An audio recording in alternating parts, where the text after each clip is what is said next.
حامدا ومصليا اما بعد فاعوذ باللہ من الشیطان الرجیم بسم اللہ الرحمن الرحیم۔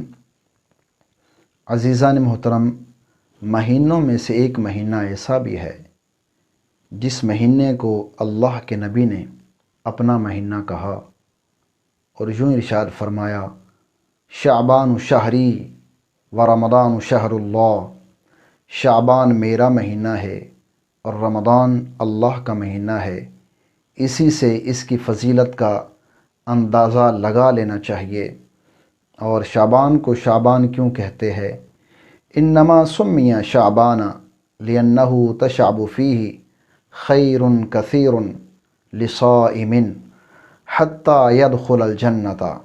شعبان کو شعبان اس وجہ سے کہتے ہیں کہ اس کے اندر روزے دار کے لیے خیر کثیر تقسیم کی جاتی ہے حتیٰ کہ وہ جنت میں داخل ہو جاتا ہے۔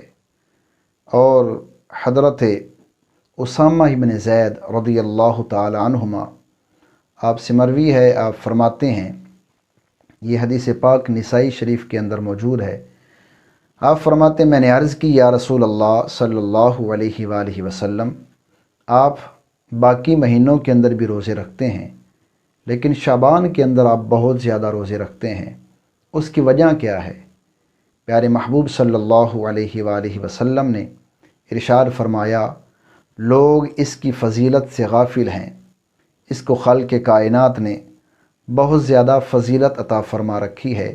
یہ رجب اور رمضان کے بیچ میں آتا ہے، وَهُوَ شَهْرٌ تُرْفَعُ فِيهِ الْأَعْمَالُ إِلَى رَبِّ الْعَالَمِينَ وَأُحِبُّ أَن يُرْفَعَ عَمَلِي وَأَنَا صَائِمٌ۔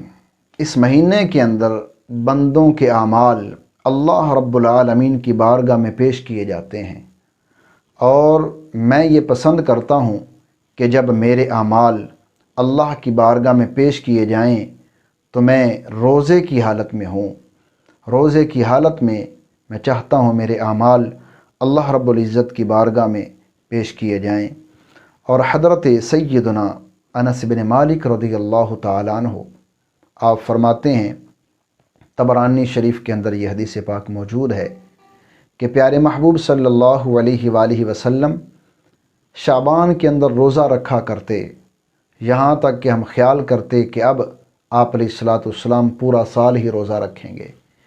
اور کبھی کبھی کسی شعبان کے مہینے کے اندر آپ علیہ الصلاۃ والسلام روزہ افطار کرتے، یہاں تک کہ ہم خیال کرتے کہ آپ علیہ الصلاۃ والسلام پورا سال ہی روزہ نہیں رکھیں گے۔ تو ہم نے آپ علیہ الصلاۃ والسلام کی بارگاہ میں عرض کیا، یا رسول اللہ، اس کی وجہ کیا ہے؟ تو اس کی وجہ یوں معلوم ہوئی، حضرت انس رضی اللہ تعالیٰ عنہ آپ فرماتے ہیں، وَكَانَ أَحَبُّ الصَّوْمِ إِلَيْهِ فِي شَعْبَانَ۔ آپ علیہ الصلاۃ والسلام کو سب سے زیادہ محبوب روزہ رکھنا وہ شعبان کے اندر تھا، یعنی شعبان کے اندر آپ علیہ الصلاۃ والسلام یہ سب سے زیادہ رمضان کے بعد پسند کرتے تھے کہ اس کے اندر روزہ رکھا جائے۔